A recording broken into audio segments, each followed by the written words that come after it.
श्री गणेशाय नमः। श्री हरि संक्षिप्त ब्रह्म वैवर्त पुराण ब्रह्मखंड अध्याय 10 जाति और संबंध का निर्णय।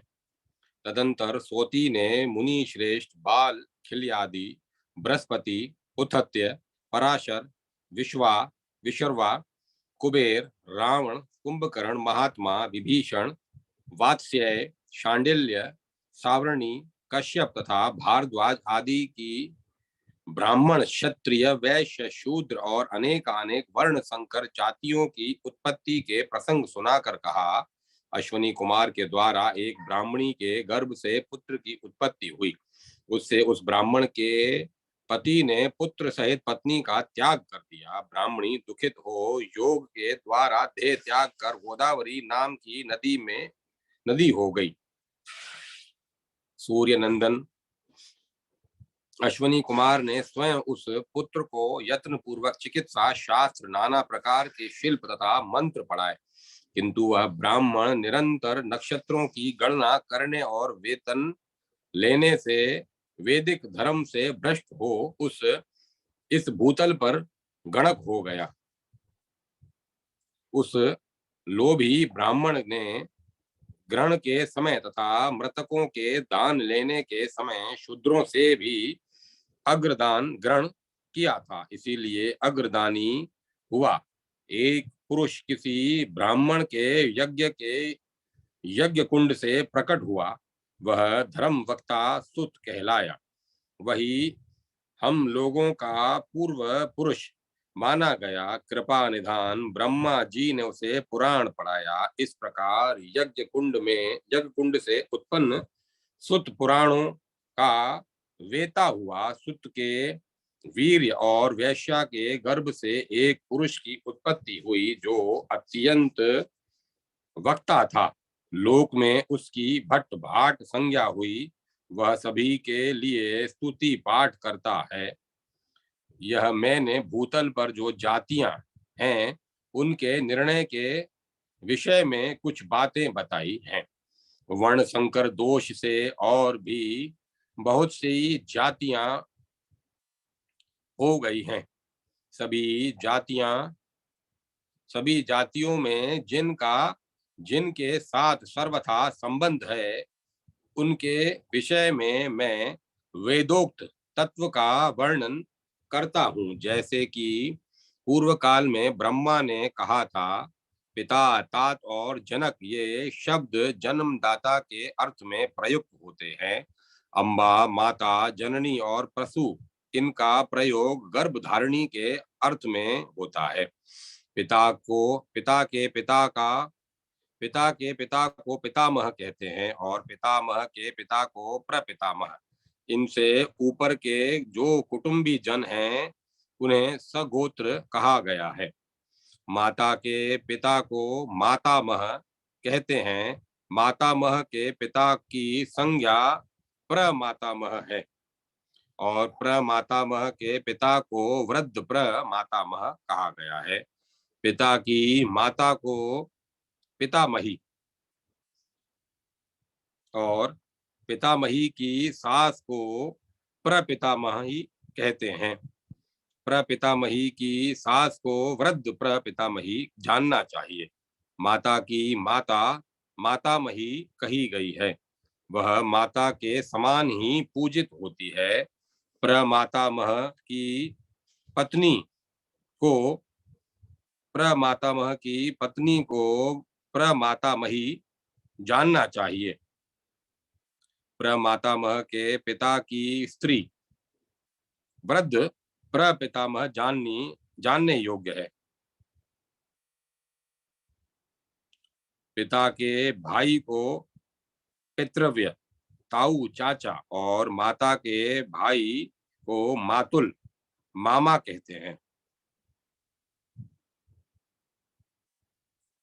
पिता की बहन पितृश्वसा फुआ कही गई है और माता की बहन मासूरी मातृवत्सा या मौसी सुनु तनय पुत्र दयाद और आत्मज ये बेटे के अर्थ में परस्पर पर्यायवाची शब्द हैं।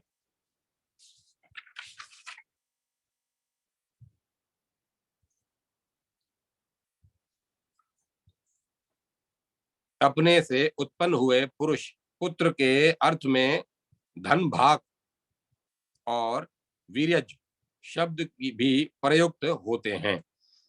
अत्यंत उत्पन्न की गई पुत्री के अर्थ में दुहिता, कन्या और आत्मजा शब्द प्रचलित है।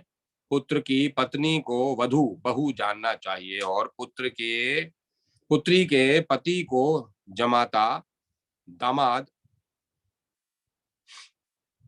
प्रियतम।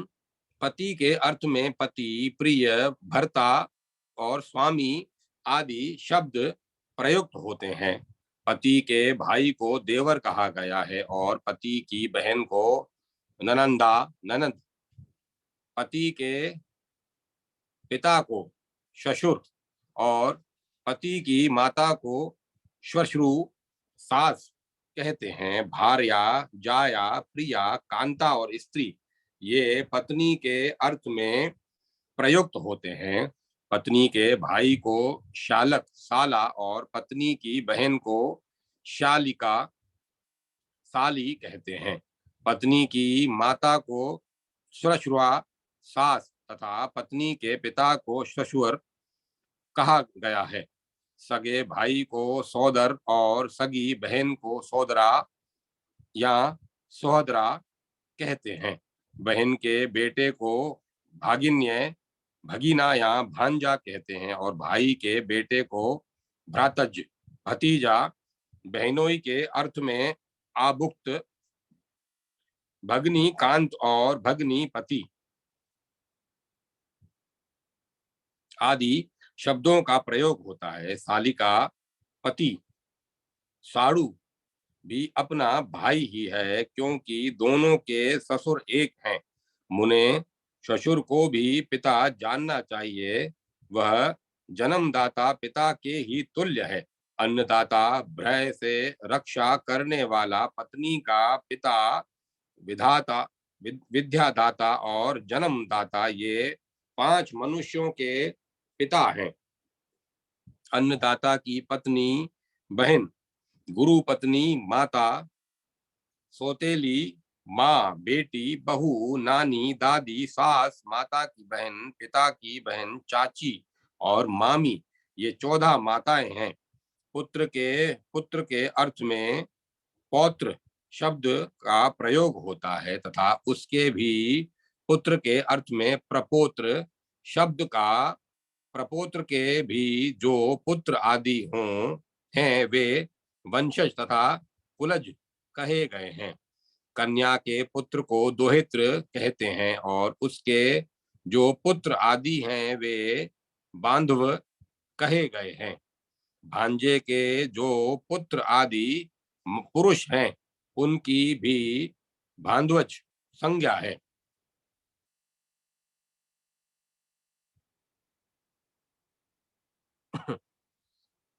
भतीजे के जो पुत्र आदि हैं वे ज्ञाति माने गए हैं। गुरु पुत्र तथा भाई इन्हें पोष्य एवं परम बांधव कहा गया है। मुने गुरु पुत्री और बहन को भी पोष्या तथा मातृ तुल्या माना गया है। पुत्र के गुरु को भी भ्राता मानना चाहिए। वह पोष्य तथा सुनिग्ध बांधव कहा गया है। पुत्र के ससुर को भी भाई समझना चाहिए, वह वैवाहिक बंधु माना गया है। बेटी के ससुर के साथ भी यही संबंध बताया गया है। कन्या का गुरु भी अपना भाई ही है, वह सुनिग्ध बांधव माना गया है। गुरु और ससुर के भाइयों का भी संबंध गुरु तुल्य ही कहा गया है। जिसके साथ बंधुत्व भाई का सा व्यवहार हो उसे मित्र कहते हैं। जो सुख देने वाला है उसे मित्र जानना चाहिए और जो दुख देने वाला है वह शत्रु कहलाता है। देववश कभी बांधव भी दुख देने वाला हो जाता है और जिससे कोई भी संबंध नहीं है वह सुखदायक बन जाता है। विप्रवर, इस भूतल पर मनुष्यों के विद्या जनित, योगी जनित, योनि जनित और प्रीति जनित, ये 3 प्रकार के संबंध कहे गए हैं। मित्रता के संबंध को प्रीति जनित संबंध माना गया है। वह संबंध परम दुर्लभ है। मित्र की माता और मित्र की पत्नी ये माता के तुल्य हैं, इसमें संशय नहीं है। मित्र के भाई और पिता मनुष्यों के लिए चाचा ताऊ के समान आदरणीय है। अध्याय 10 समाप्त। सूर्य के अनुरोध से सुतपा का अश्वनी कुमारों को शाप मुक्त करना तथा संध्या निरत वैष्णव ब्राह्मण की प्रशंसा। शौनक जी ने पूछा, महाभाग सुतनंदन, उस ब्राह्मण ने अपनी पत्नी का त्याग करके शेष जीवन में कौन सा कार्य किया? अश्वनी कुमार के नाम क्या हैं? वे दोनों किसके वंशज हैं? सोती बोले, ब्राह्मण, उन ब्राह्मण देवता का नाम सुतपा था।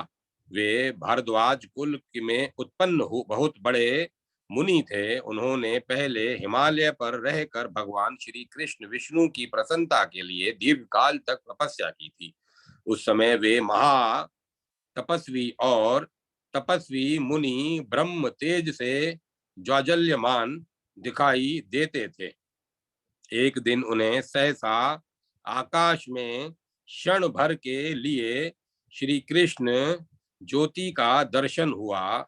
उस बेला में उन्होंने भगवान से यह वर मांगा, प्रभु, मैं आत्मनिष्ठ हो प्रकृति से परे सर्वथा निर्लिप्त रहूं। उन्होंने मोक्ष नहीं मांगा। भगवान से उनकी अविचल दास्य भक्ति के लिए याचना की। तब आकाशवाणी हुई, ब्राह्मण, पहले स्त्री परिग्रह विवाह करो, उसके बाद भोग संबंधी प्रारब्ध के क्षीण हो जाने पर मैं तुम्हें अपनी दास्य भक्ति दूंगा। तदंतर स्वयं ब्रह्मा जी ने उन्हें पितरों की मानसी कन्या प्रदान की। मुनि प्रवर शौनक, उनके गर्भ से कल्याण मित्र नामक पुत्र का जन्म हुआ। उस बालक के स्मरण मात्र से किसी को अपने ऊपर वज्र या बिजली गिरने का भय नहीं रहता। इतना ही नहीं, कल्याण मित्र के स्मरण से निश्चय ही उन बंधुजनों की भी प्राप्ति हो जाती है जिनका दर्शन असंभव होता है। तदंतर महामुनि सुतपा ने किसी कारणवश कल्याण मित्र की माता का परित्याग करके उसी समय सहसा पूर्वापराध का स्मरण हो आने से सूर्य पुत्र अश्वनी कुमार को भी शाप दिया, देवाधम, तू अपने भाई के साथ यज्ञ भाग से वंचित और अपूज्य हो जा। तेरा अंग व्याधिग्रस्त और जड़ हो जाए। तू अकीर्तिमान कलंक युक्त हो जा। यूं कहकर सुतपा अपने पुत्र कल्याण मित्र के साथ घर चले गए। तब सूर्य देवता दोनों अश्वनी कुमारों के साथ उनके निकट गए। शौनक, त्रिलोकीनाथ सूर्य ने अपने रोगग्रस्त पुत्रों के साथ मुनिवर सुतपा का दर्शन करके उनकी स्तुति करते हुए कहा। सूर्य बोले, भगवन, युग युग में प्रकट होने वाले विष्णु स्वरूप ब्राह्मण देवता मुनीश्वर भारद्वाज, आप मेरे पुत्र का अपराध क्षमा करें। ब्रह्मा विष्णु तथा महेश्वर आदि सब देवता सदा ब्राह्मण के ही दिए हुए फल फूल और जल आदि का उपभोग करते हैं। ब्राह्मणों द्वारा ही आवाहित हुए देवता सदा सब लोकों में पूजित होते हैं। ब्राह्मण से बढ़कर सब दूसरा कोई देवता नहीं है। ब्राह्मण के रूप में साक्षात श्री हरि ही प्रकट होते हैं।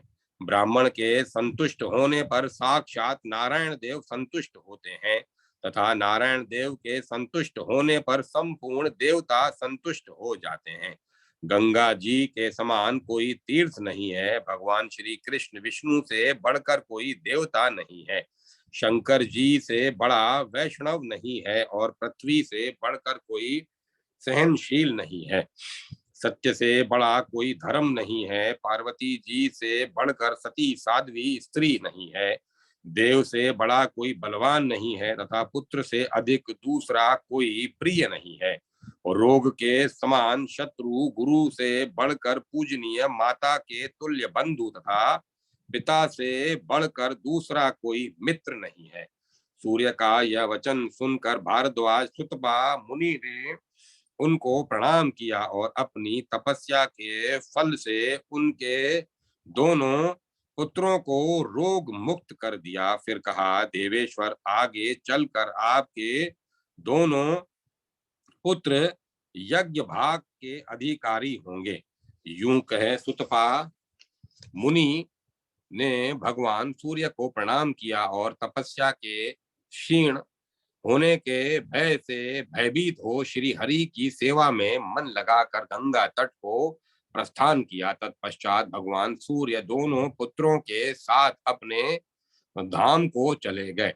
विद्वान हो या विद्याहीन, जो ब्राह्मण प्रतिदिन संध्या वंदन करके पवित्र होता है, वही भगवान विष्णु के समान वंदनीय है। यदि वह भगवान से विमुख हो तो आदर का पात्र नहीं है। जो एकादशी को भोजन नहीं करता और प्रतिदिन श्री कृष्ण की आराधना करता है, उस ब्राह्मण का चरणोदक पाकर कोई भी स्थान निश्चय ही तीर्थ बन जाता है। जो नित्य प्रति भगवान को भोग लगाकर उनका उच्चिष्ट भोजन करता है तथा उनके नैवेद्य को मुख में ग्रहण करता है, वह इस भूतल पर परम पवित्र एवं जीवन मुक्त है। कुलीन द्विजों का जो अन्न जल भगवान विष्णु को अर्पित नहीं किया गया, वह मल मूत्र के समान है, ऐसा ब्रह्मा जी का कथन है। ब्रह्मा जी तथा उनके पुत्र सनकादि सभी विष्णु परायण हैं। फिर उन्हीं के कुल में उत्पन्न हुआ ब्राह्मण श्री हरि से विमुख कैसे हो सकता है? माता पिता नाना आदि अथवा गुरु के संसर्ग दोष से भी जो ब्राह्मण श्री हरि से विमुख हो जाता है, वे जीते जी ही मुर्दे के समान है। वह कैसा गुरु, कैसा पिता, कैसा पुत्र, कैसा मित्र, कैसा राजा तथा कैसा बंधु है, जो श्री हरि के भजन की बुद्धि सलाह नहीं देता। विप्रवर, अवैष्णव ब्राह्मण से वैष्णव चांडाल श्रेष्ठ है, क्योंकि वह वैष्णव चांडाल अपने बंधु गणों सहित संसार बंधन से मुक्त हो जाता है और वह अवैष्णव ब्राह्मण नरक में पड़ता है। ब्राह्मण जो प्रतिदिन संध्या वंदन नहीं करता तथा भगवान विष्णु से विमुख रहता है, वह सदा अपवित्र माना गया है। जैसे विषहीन सर्प को सर्पा भास मात्र कहा गया है, उसी तरह संध्या कर्म तथा भगवत भक्ति से हीन ब्राह्मण ब्राह्मण भास मात्र है। वैष्णव पुरुष अपने कुल की करोड़ों और नाना आदि की सैकड़ों पीढ़ियों के साथ भगवान विष्णु के धाम में जाता है। वैष्णव जन सदा गोविंद के चरणाविंदों का ध्यान करते हैं और भगवान गोविंद सदा उन वैष्णवों के निकट रहकर उन्हीं का ध्यान किया करते हैं। भक्तों की रक्षा के लिए सुदर्शन चक्र को नियुक्त करके भी श्री हरि निश्चिंत नहीं होते, इसीलिए स्वयं भी उनके पास मौजूद रहते हैं। अध्याय 10 समाप्त। ब्रह्मा जी की अपूज्यता का कारण गंधर्व राज की तपस्या से संतुष्ट हुए भगवान शंकर का उन्हें अभिष्ट वर देना तथा नारद जी का उनके पुत्र रूप में उत्पन्न हो उपग्रहण नाम से प्रसिद्ध होना। तदंतर शौनक जी के पूछने पर सौती ने कहा, ब्राह्मण हंस, यति, अरणी, वोडु, पंचशिख, अपांतरत्मा तथा सनक आदि इन सब को छोड़कर अन्य सभी ब्रह्म कुमार जिनकी संख्या बहुत अधिक थी, सदा सांसारिक कार्यों में संलग्न हो प्रजा की सृष्टि करके गुरुजनों पिता आदि की आज्ञा का पालन करने लगे। स्वयं प्रजापति ब्रह्मा अपने पुत्र नारद के शाप से अपूज्य हो गए। इसीलिए विद्वान पुरुष ब्रह्मा जी के मंत्र की उपासना नहीं करते।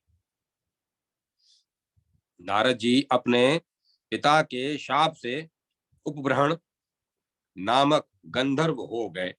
उनके वृतांत का विस्तार पूर्वक वर्णन करता हूँ, सुनिए। इन दिनों जो गंधर्व राज थे वे सब गंधर्वों में श्रेष्ठ और महान थे। उच्च कोटि के ऐश्वर्य से संपन्न थे, परंतु किसी कर्मवश पुत्र सुख से वंचित थे। एक समय गुरु की आज्ञा लेकर वे पुष्कर तीर्थ में गए और वहां उत्तम समाधि लगाकर अथवा अत्यंत एकाग्रता पूर्वक भगवान शिव की प्रसन्नता के लिए तप करने लगे। उस समय उनके मन में बड़ी दीनता थी, वे दयनीय हो रहे थे। कृपा निधान वशिष्ठ मुनि ने गंधर्व राज को शिव के कवच स्तोत्र तथा द्वादशाक्षर मंत्र का उपदेश दिया। शीघ्र दीर्घ काल तक निराहार रहकर उपासना एवं जप तप करने पर भगवान शिव के ने उन्हें प्रत्यक्ष दर्शन दिए। नित्य तेज स्वरूप सनातन भगवान शिव ब्रह्म तेज से ज्वाजल्यमान हो दसों दिशाओं को प्रकाशित कर रहे थे। उनके प्रसन्न मुख पर मंद हास्य की छटा छा रही थी। भक्तों पर अनुग्रह करने वाले वे भगवान तपो रूप हैं, तपस्या के बीज हैं। उनका फल तप का फल देने वाले हैं और स्वयं ही तपस्या के फल हैं। शरण में आए हुए भक्त को वे समस्त संपत्तियां प्रदान करते हैं। उस समय वे दिगंबर वेश में वृषभ पर आरूढ़ थे। उन्होंने हाथों में त्रिशूल और कटिश ले रखे थे।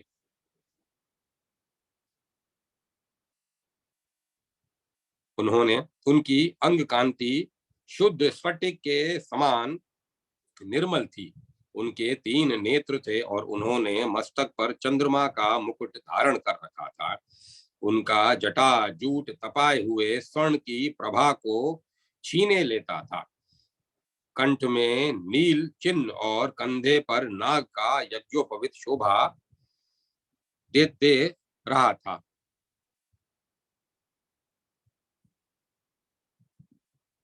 सर्वज्ञ शिव सब के संहारक थे। वे ही काल और मृत्युंजय हैं। वे परमेश्वर ग्रीष्म ऋतु की दोपहरी के करोड़ों सूर्य के समान तेजस्वी थे। शांत स्वरूप शिव तत्व ज्ञान मोक्ष तथा हरि भक्ति प्रदान करने वाले हैं। उन्हें देखते ही गंधर्व ने सहसा दंड की भांति पृथ्वी पर पड़कर प्रणाम किया और वशिष्ठ जी के दिए हुए स्तोत्रों से उन परमेश्वर का स्तवन किया। तब कृपा निधान शिव उससे बोले, गंधर्व राज तुम कोई वर मांगो। तब गंधर्व ने उनसे भगवान श्री हरि की भक्ति तथा परम वैष्णव पुत्र की प्राप्ति का वर मांगा।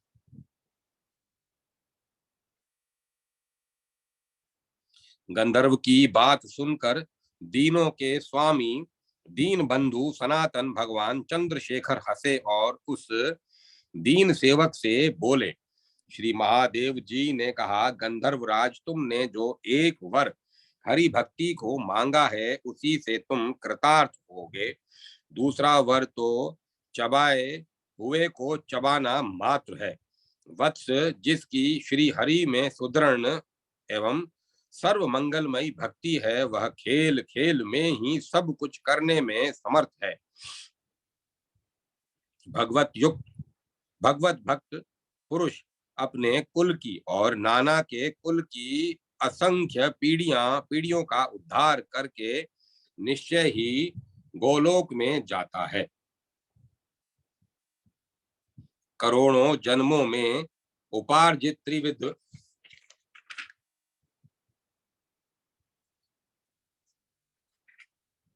पापों का नाश करके वह अवश्य ही पुण्य भोग तथा श्री हरि की सेवा का सौभाग्य पाता है। मनुष्यों को तभी तक पत्नी की इच्छा होती है, तभी तक पुत्र प्यारा लगता है, तभी तक ऐश्वर्य की प्राप्ति अभिष्ट होती है और तभी तक सुख दुख होते हैं, जब तक कि उनका मन श्री कृष्ण में नहीं लगता। श्री कृष्ण में मन लगते ही भक्ति रूपी दुर्लभ्य खड़क मानवों के कर्म में वृक्षों का मूल्यच्छेद कर डालता है। जिन पुण्यात्माओं के पुत्र परम वैष्णव होते हैं, उनके वे पुत्र लीला पूर्वक कुल की बहुसंख्यक पीढ़ियों का उद्धार कर देते हैं। अहो, एक वर से ही कृतार्थ हुआ पुरुष यदि दूसरा वर चाहता है तो मुझे आश्चर्य होता है। दूसरे वर की क्या आवश्यकता है? लोगों को मंगल की प्राप्ति से तृप्ति नहीं होती। हमारे पास वैष्णवों के लिए परम दुर्लभ धन संचित है। श्री कृष्ण की भक्ति एवं दास्य सुख हम लोग दूसरों को देने के लिए उत्सुक नहीं होते। वत्स, जो तुम्हारे मन में अभिष्ट हो ऐसा कोई दूसरा वर मांगो, अथवा इंद्रत्व, अमरत्व या दुर्लभ ब्रह्म पद प्राप्त करो। मैं तुम्हें संपूर्ण सिद्धियां, महान योग और मृत्युंजय आदि ज्ञान, यह सब कुछ सुख पूर्वक दे दूंगा, किंतु यहाँ श्री हरि का दासत्व मांगने का आग्रह छोड़ दो, क्षमा करो। भगवान श्री शंकर की यह बात सुनकर गंधर्व के कंठ, ओंठ और तालु सूख गए। वह अत्यंत दीन भाव से संपूर्ण संपत्तियों के दाता दीनेश्वर शिव से बोले। गंधर्व ने कहा, प्रभु, जिन जिसका ब्रह्मा जी के जिसका ब्रह्मा जी की दृष्टि जिसका ब्रह्मा जी की दृष्टि पड़ते ही पतन हो जाता है, वह ब्रह्म पद स्वप्न के समान मिथ्या और क्षणभंगुर है। श्री कृष्ण भक्त उसे नहीं पाना चाहता। मन शिव, इंद्रत्व, अमृतत्व, सिद्धि, योग आदि अथवा मृत्युंजय आदि ज्ञान की प्राप्ति भी श्री कृष्ण भक्त को अभिष्ट है। श्री हरि के सालोक्य, सृष्टि, सामीप्य और सायुज्य को तथा निर्वाण मोक्ष को भी वैष्णव जन नहीं लेना चाहते। भगवान की अविचल भक्ति तथा उनका परम दुर्लभ दास्य प्राप्त हो, यही सोते जागते हर समय भक्तों की इच्छा रहती है। अतः यही हमारे लिए श्रेष्ठ वर है। प्रभु, आप याचकों के लिए कल्प वृक्ष हैं, अतः मुझे वर के रूप में श्री हरि का दास्य सुख तथा वैष्णव पुत्र प्रदान कीजिए। आपको संतुष्ट पाकर मैं दूसरा कोई वर मांगता हूँ, वह बर्बर है। शंभो, यदि आप मुझे दुष्कर्मी मानकर यह उपयुक्त वर नहीं देंगे तो मैं अपना मस्तक काट कर अग्नि में होम कर दूंगा। गंधर्व की यह बात सुनकर भक्तों के स्वामी तथा भक्त पर अनुग्रह करने वाले कृपा निधान भगवान शंकर उस दीन भक्त से इस प्रकार बोले। भगवान शंकर ने कहा, गंधर्वराज, भगवान वैष्णव की भक्ति, उनके दास्य सुख तथा परम वैष्णव पुत्र की प्राप्ति इस श्रेष्ठ वर को उपलब्ध करो।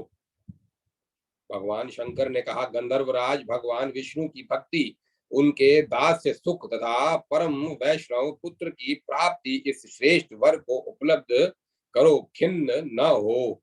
तुम्हारा पुत्र वैष्णव होने के साथ ही दीर्घायु सद्गुणशाली नित्य सुस्थिर यौवन से संपन्न ज्ञानी परम सुंदर गुरु भक्त तथा जितेंद्रिय होगा। मुने ऐसा कहकर भगवान शंकर वहां से अपने धाम को चले गए और गंधर्व राज संतुष्ट होकर अपने घर को लौटे। अपने कर्म में सफलता प्राप्त होने पर सभी मानवों के मानस पंकज खिल उठते हैं। उस गंधर्व राज की पत्नी के गर्भ से भारतवर्ष में नारद जी ने ही जन्म लिया। उस वृद्धा गंधर्व पत्नी ने गंधमादन पर्वत पर अपने पुत्र का प्रसव किया था। उस समय गुरुदेव भगवान वशिष्ठ ने यथोचित रीति से बालक का नामकरण संस्कार किया। उस बालक का वह मंगलमय संस्कार मंगल के दिन संपन्न हुआ। उप शब्द अधिक अर्थ का बोधक है और पुलिंग भ्रमण ब्रहण शब्द पूज्य अर्थ में प्रयुक्त होता है। यह बालक पूज्य पुरुषों में सबसे अधिक है।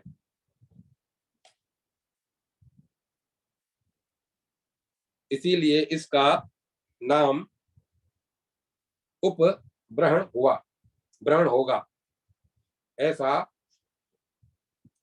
वशिष्ठ जी ने कहा। अध्याय 12वां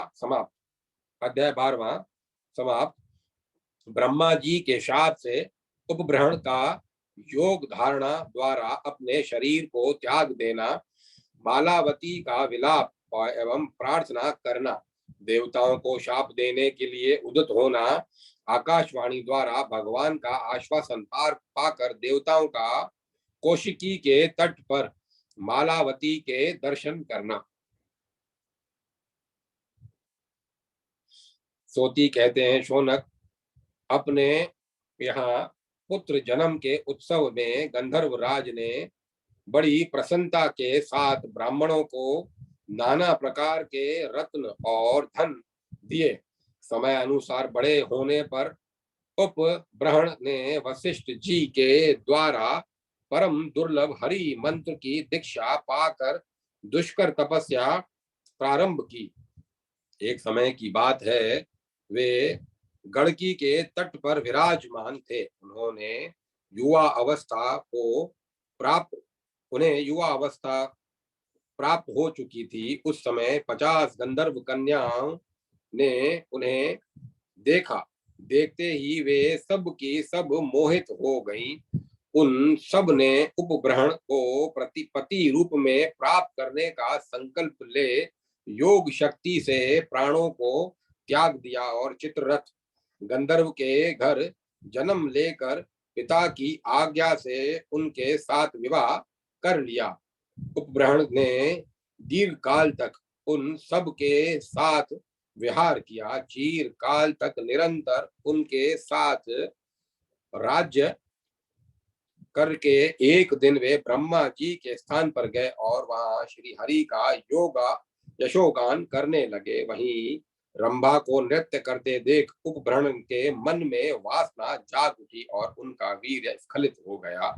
इससे उनकी बड़ी हंसी हुई और ब्रह्मा जी ने उन्हें शाप देते हुए कहा, तुम गंधर्व शरीर को त्याग दो और शूद्र योनि को प्राप्त हो जाओ। फिर समय अनुसार वैष्णवों का संसर्ग प्राप्त कर तुम पुनः मेरे पुत्र के रूप में प्रतिष्ठित हो जाओगे। बेटा, विपत्ति का सामना किए बिना पुरुषों की महत्ता प्रकट नहीं होती। संसार में सभी को बारी बारी से सुख और दुख प्राप्त होते हैं।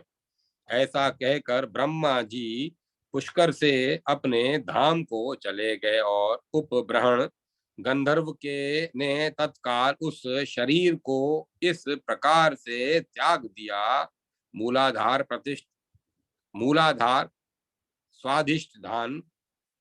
स्वाधिष्ठान मणिपुर अनाहत विशुद्ध और आज्ञा नाम वाले 6 चक्रों का क्रमशः भेदन करके उन्होंने इड़ा आदि नाड़ियों का भेदन आरंभ किया। ईड़ा, सुषुम्ना, मेधा, पिंगला, प्राण हारिता, हारिणी, सर्व ज्ञान प्रदा,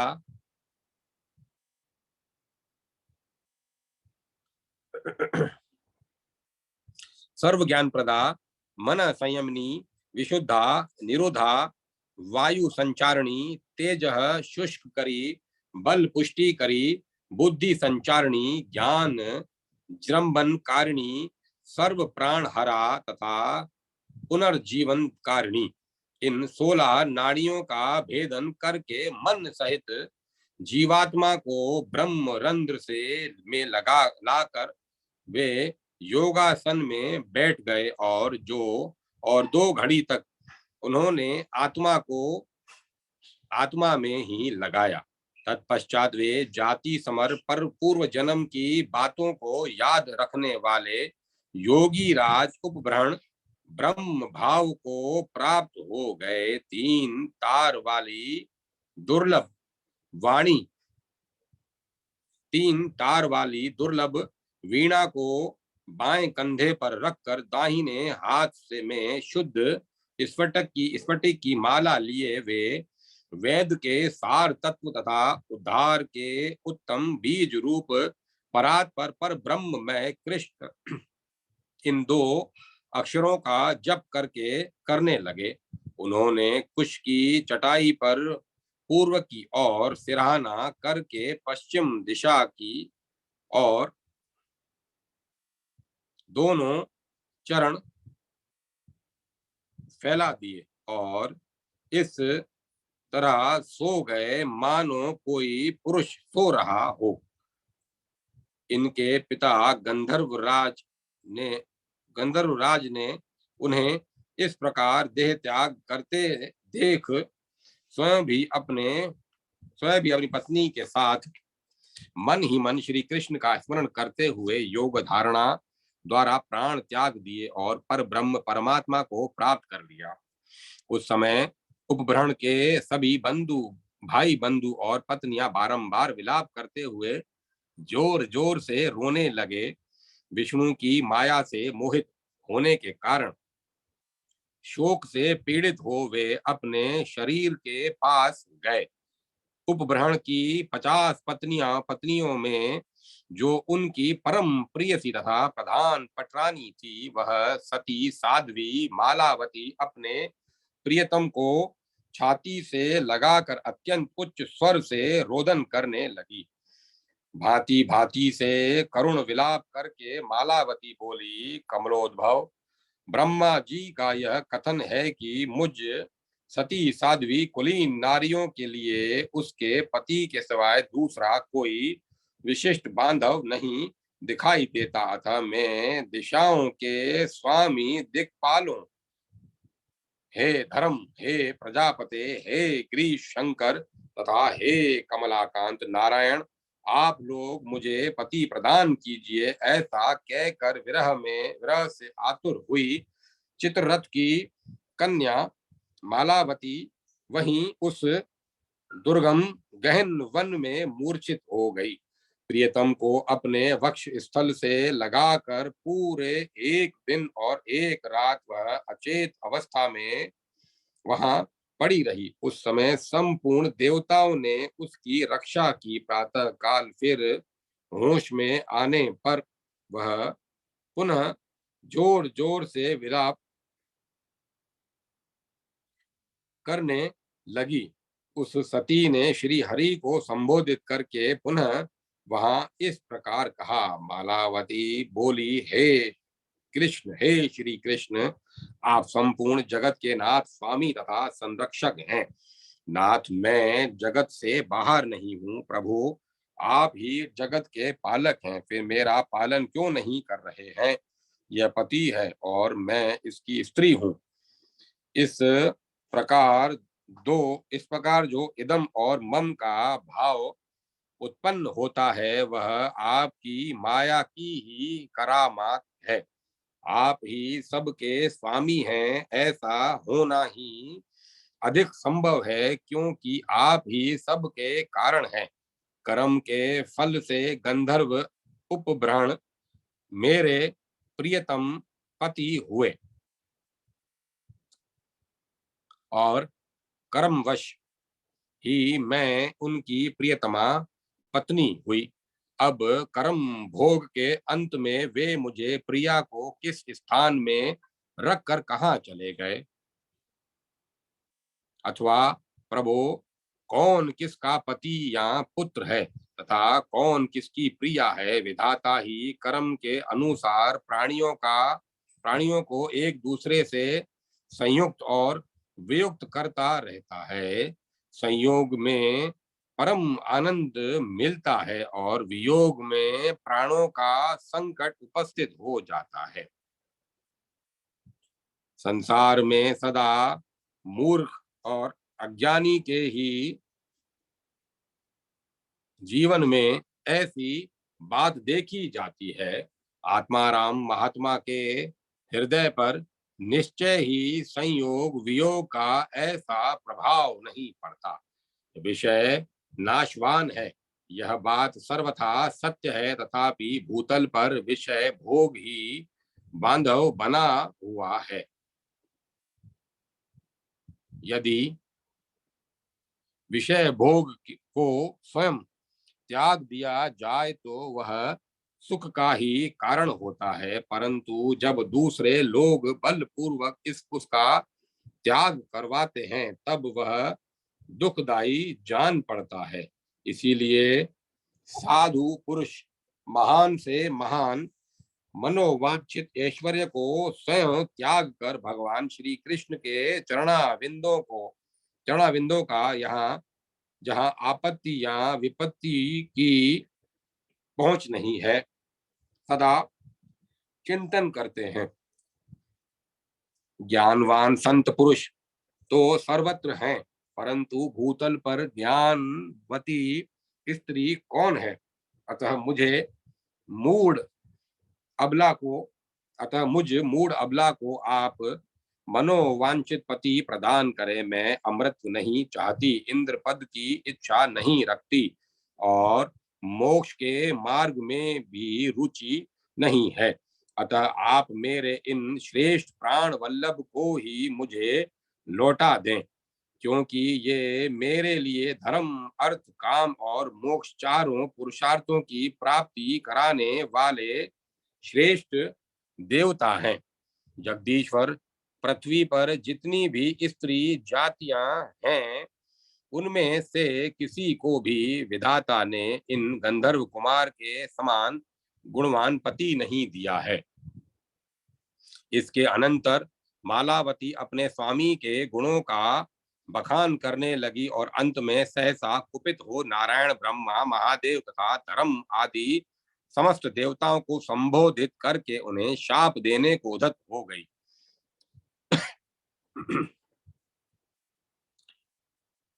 तब ब्रह्मा आदि देवताओं ने क्षीर सागर के तट पर जाकर भगवान विष्णु की शरण ली और मालावती के भीषण शाप से बचाने के लिए उनसे प्रार्थना की। देवताओं के प्रार्थना कर चुकने पर आकाशवाणी हुई, देवताओं अब तुम लोग जाओ। यज्ञ के मूल में भगवान विष्णु वे ही ब्राह्मण का रूप धारण करके मालावती को शांत करने तथा तुम लोगों को शाप के संकट से बचाने के लिए जाएंगे। आकाशवाणी का यह कथन सुनकर सब देवताओं का हृदय प्रसन्नता से खिल उठा। वे सब के सब उत्कंठित हो कौशिकी के तट पर मालावती के स्थान में गए। वहां पहुंचकर देवताओं ने उस सती मालावती देवी को देखा। वह रत्नों के सारभूत इंद्रनील आदि मणियों के आभूषणों से उदीप्त हो भगवती लक्ष्मी की कला सी जान पड़ती थी। उनके अंगों को अग्नि में तपाकर शुद्ध की हुई सुनहरी साड़ी सुशोभित कर रही थी।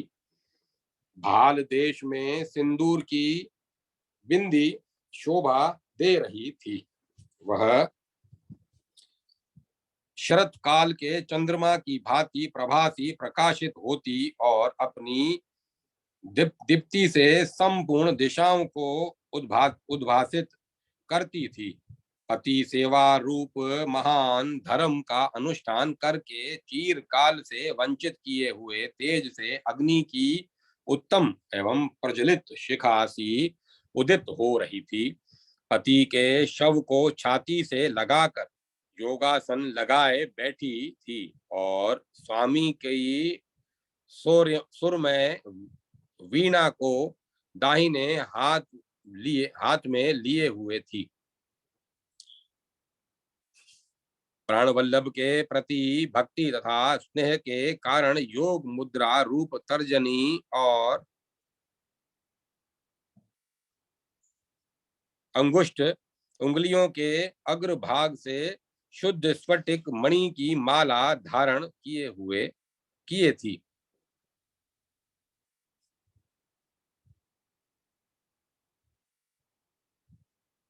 मनोहर चंपा की सी अंग कांति बिंब फल के सदृश अरुण ओष्ण और गले में रत्नों की माला शोभा पाती थी। वह सुंदरी 16 वर्ष की सी अवस्था से युक्त तथा नित्य सुस्थिर यौवन से उत्पन्न थी। वह सती अपने स्वामी के शव को बारंबार शुभ दृष्टि से देख रही थी।